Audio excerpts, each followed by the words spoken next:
मालेम की मफम खुदिंग थोखिद्रिबा पुया मई थाबगी थौरम असी अखोगी पिकलब लेपाक असिदा ओइहनखिबनी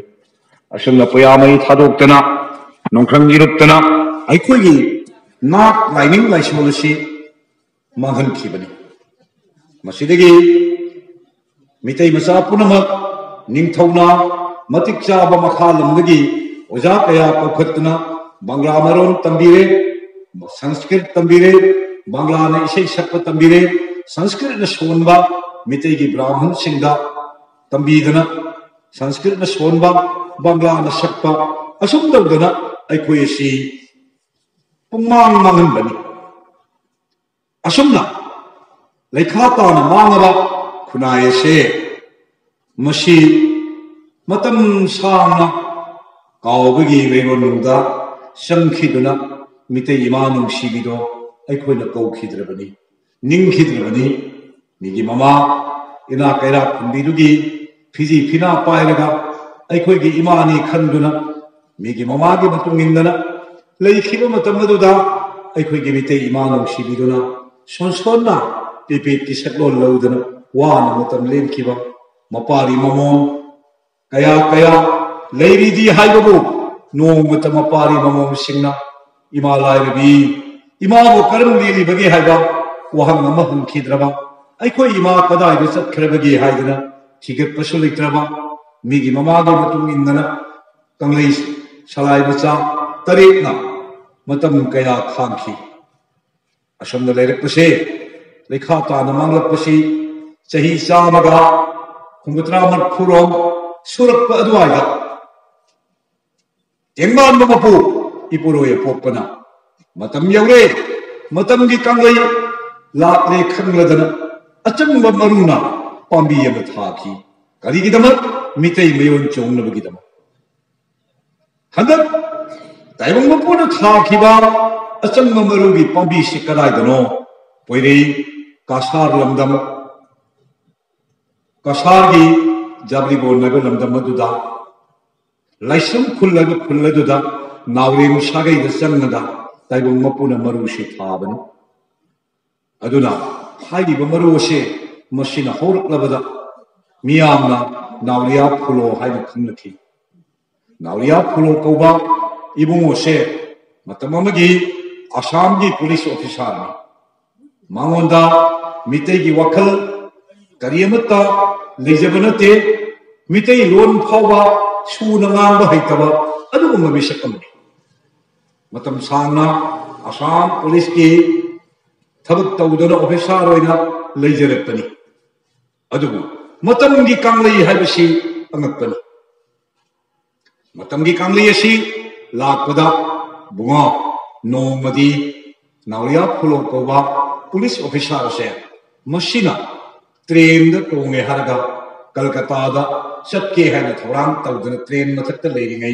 गाड़ी की थाद्रिङै मतम सिदा मान सुरुप अमा सिंगगा नुंगाइना फमना लेरिङै मतमदा फिंगांग सेटपा खाव अमुबो मनाकंद यानबा यामना अहल मतम ओइरबा अहल अमा मनाक संगसिलखि है हाइरिबा अहल सिना पर चंगसिलगलगा फुलोबो मुन्ने येंगा इबुंगो नंबु कदाइदा चटकदौरिबनो अहल इबुंगो ननाय आई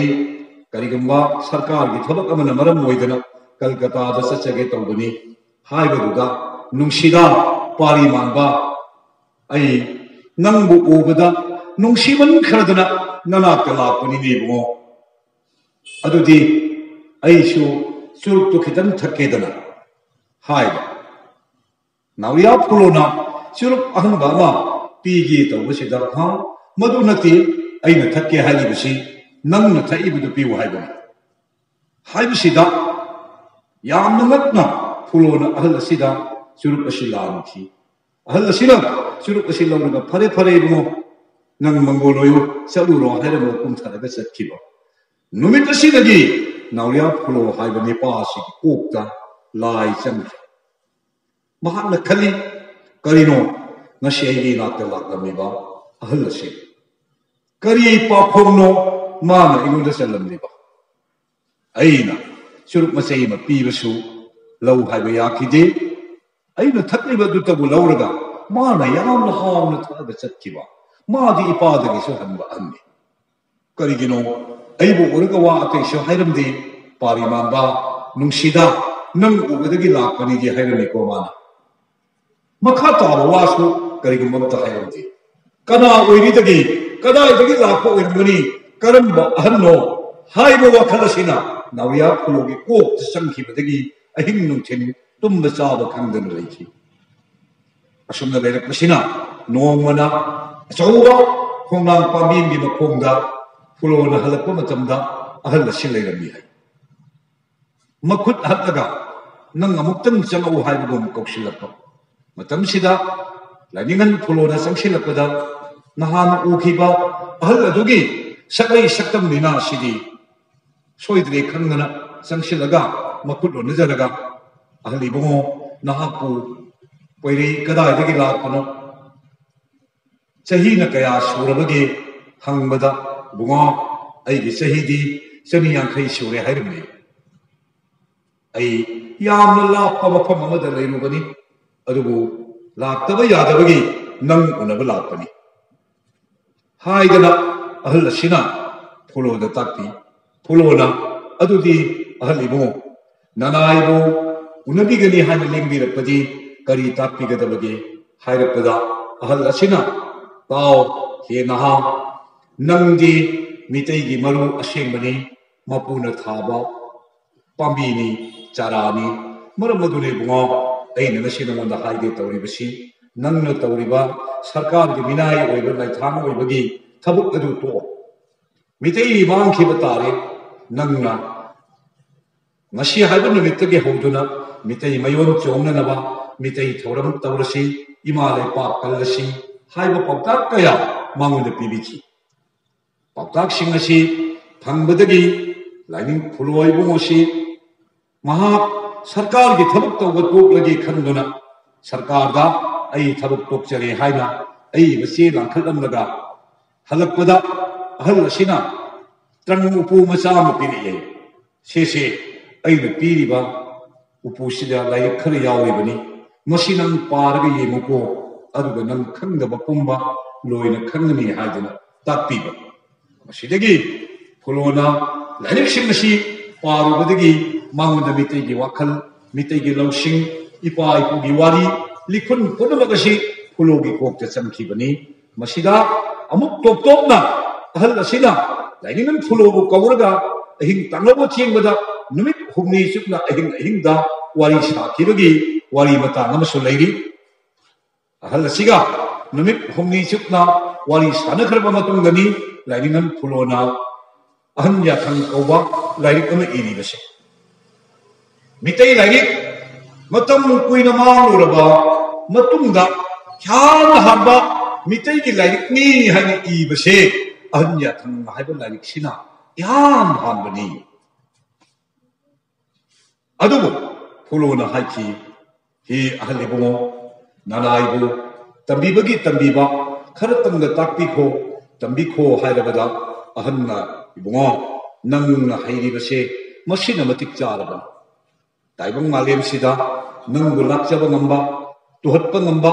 कनासु लेरलोय नंगना सोइदना माय पाक्लगनी नंगना वारक मतमदा अइबु निंसिंग उको ननाक्ता अइ लेगनी असुम हाइबिरमगा अहल असी फुलोगे मांगदगी चिकमांगलखि ननाइना ngasiगी वारीसी फुलोगे वारी हौदोकचरिबसि करिगिनो हाइबदि अखोय मितै लाइनिंग सि पुमांग मांगुरबा मतमदा मांगुरबगी तुंगदा मितै लाइनिंग कमदौना हंजलखिबनो हाइबगी लंगला लंजिंदुनी पुसंजरेबसि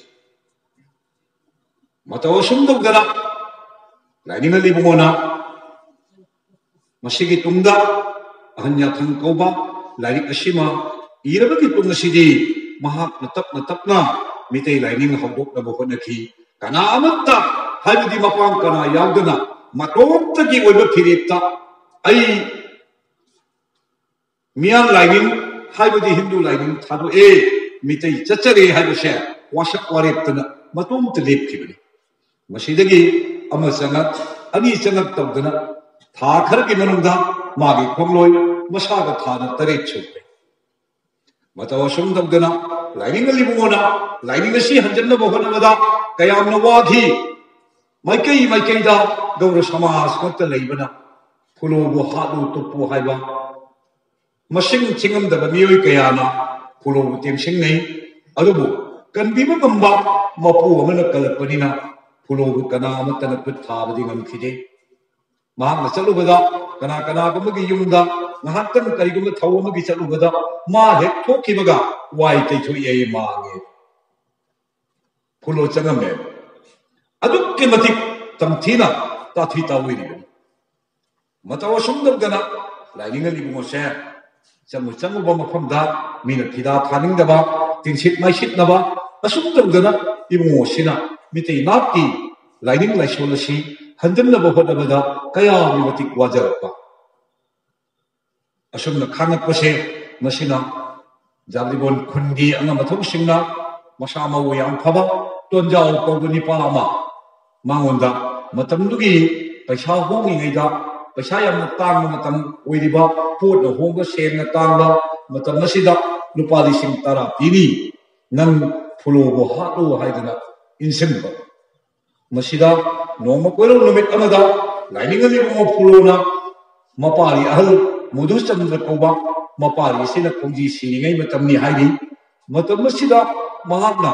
ꯃꯄꯥꯔꯤ ꯑꯁꯤꯕꯨ ꯈꯨꯖꯦꯡ ꯄꯥꯜꯂꯣꯏꯅꯔꯒ ꯂꯥꯛꯄ ꯃꯇꯝ ꯑꯁꯤꯗ ꯅꯥꯔꯛ ꯅꯣꯡꯁꯣꯡꯗꯒꯤ ꯇꯣꯟꯖꯥꯎꯁꯤꯅ ꯊꯥꯡ ꯑꯃ ꯄꯥꯏꯔ ꯆꯣꯡꯊꯣꯔꯛꯄ ꯃꯇꯝꯁꯤꯗ ꯐꯨꯂꯣꯗꯤ ꯂꯥꯏꯒꯤ ꯃꯅꯥꯏꯅꯤꯅ ꯈꯪꯗꯅ ꯐꯨꯂꯣꯅ ꯇꯣꯟꯖꯥꯎꯕꯨ ꯃꯨꯟꯅ ꯌꯦꯡꯉꯒ ꯇꯣꯟꯖꯥꯎ ꯅꯪꯕꯨ ꯀꯩꯗꯧꯔꯝꯃꯤꯕꯅꯣ ꯏꯕꯨꯡꯉꯣ ꯅꯪ ꯃꯤꯇꯩ ꯏꯃꯥ ꯑꯁꯤꯕꯨ ꯅꯨꯡꯁꯤꯗ꯭ꯔꯅꯤ ꯍꯥꯏꯗꯅ ꯇꯣꯟꯖꯥꯎꯒꯤ ꯃꯐꯝꯗ ꯅꯨꯡꯁꯤꯅ ꯍꯪꯕ ꯐꯨꯂꯣꯒꯤ ꯇꯣꯟꯖꯥꯎ ꯅꯪ ꯃꯤꯇꯩ ꯏꯃꯥ ꯑꯁꯤ ꯅꯨꯡꯁꯤꯗ꯭ꯔꯥ ꯍꯥꯏꯕ ꯈꯣꯟꯖꯦꯜ ꯑꯁꯤ ꯇꯥꯕꯗ ꯇꯣꯟꯖꯥꯎꯒꯤ ꯀꯣꯛꯇꯒꯤꯅ ꯇꯣꯟ ꯐꯥꯎꯕ ꯃꯇꯨ ꯈ꯭ꯌꯥꯎ ꯍꯦꯛꯇ ꯆꯨꯝꯈꯤꯕ